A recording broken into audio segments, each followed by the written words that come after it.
নমস্কার বন্ধুরা, আমি সুমি। আপনারা দেখছেন সুমির রান্নাঘর। আজকের রেসিপি মোরলা মাছের চচ্চড়ি। চলুন তাহলে রেসিপিটা শুরু করা যাক। চচ্চড়িটা রান্না করার জন্য আমি একটা কড়া বসিয়ে নিয়েছি। কড়াইটা গরম হয়ে গেছে, আমি তেল দিয়ে দেবো। রান্নাটা কিন্তু সর্ষের তেলে করব। দেখুন বন্ধুরা, তেলটা গরম হয়ে গেছে। আমি মাছগুলো ভেজে নেব। মোরলা মাছগুলো আমি আগে থেকে নুন হলুদ মাখিয়ে রেখেছিলাম। মোরলা মাছটাকে ভেজে নেব।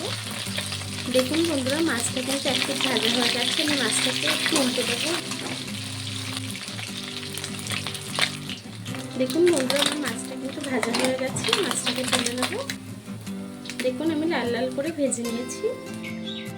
আমি বাকি মাছগুলোকে একইভাবে ভেজে নেব।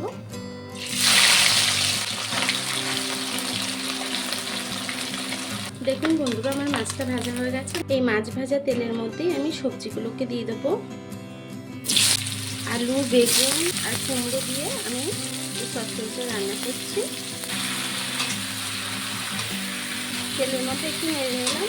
এখন দিয়ে দেবো পেঁয়াজ আর কাঁচা লঙ্কা কেটে রেখেছি, সেটা দিয়ে দেবো। পেঁয়াজ কাঁচা লঙ্কাটা একটু বেশি করে দেবেন চচ্চড়িতে, দেখবেন খেতে ভালো হয়। পেঁয়াজ আর কাঁচা লঙ্কাটা দিয়ে একটু নেড়ে নেব। বাকি মশলাগুলো আমি অ্যাড করব।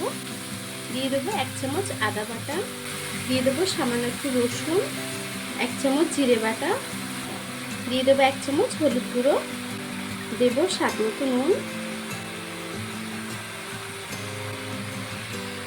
সব কিছুকে একসঙ্গে একটু মাখিয়ে নেব। সব কিছুকে দিয়ে দেবো সামান্য আরও একটু সর্ষের তেল ওপর থেকে। এই চচ্চড়ি কিন্তু সর্ষের তেলে রান্না করলেই খেতে বেশি ভালো হয়। সব মশলাকে একসঙ্গে মাখিয়ে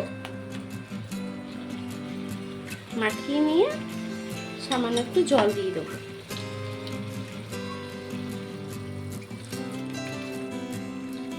তরকারিটাকে আমি একটা থালা দিয়ে ঢেকে দিয়েছি। গ্যাসটা কিন্তু লো ফ্লেমে করে আমি 10 মিনিট রান্না করে নেব। 10 মিনিট পরে চলে এলাম। তরকারিটাকে খুলে দেখব। দেখুন বন্ধুরা, সবজিটা কিন্তু অনেকটাই সিদ্ধ হয়ে গেছে। আমি সবজিগুলোকে একটু উল্টে দেব খুন্তি দিয়ে। এইভাবেই, বেশি ঘোটাঘুটির প্রয়োজন নেই, একটু এভাবে সবজিগুলোকে উল্টে দিলেই হবে। এখন আমি ওপর থেকে মাছগুলো দিয়ে দেবো। ভেজে রাখা মাছগুলো ওপর থেকে দিয়ে দেবো।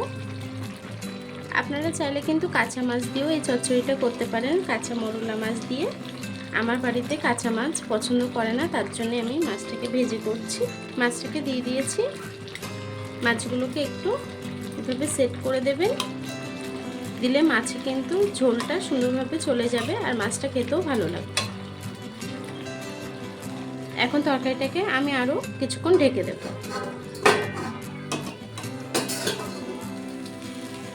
দেখুন বন্ধুরা, আমার চচ্চড়িটা কিন্তু হয়ে গেছে। আমি উপর থেকে দিয়ে দেবো একটু ধনেপাতা কুচি। চচ্চড়িটাতে কিন্তু জলটা পুরো টেনে নিতে হবে। দেখুন তলায় কিন্তু লেগে লেগে এসছে। চচ্চড়িটা প্রায় হয়ে গেছে। এখন একটু উল্টে দেবো এভাবে, যাতে মাছটা তলায় পড়ে যায় আর ধনেপাতাটার ফ্লেভারটাও আসবে খুব সুন্দর। দেখুন বন্ধুরা, আমার চচ্চড়িটা রান্না হয়ে গেছে। এখন গ্যাসটাকে বন্ধ করে দেব। আমি গ্যাসটা বন্ধ করে দিয়েছি। আমি কিছুক্ষণ ঢেকে রেখে দেব।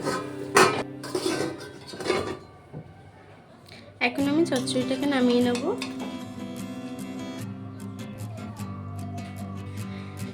দেখুন বন্ধুরা, আমার মোরলা মাছের চচ্চড়িটা হয়ে গেছে। ভিডিওটা যদি ভালো লেগে থাকে চ্যানেলটিকে সাবস্ক্রাইব করে ভিডিওটা লাইক দিয়ে দেবেন।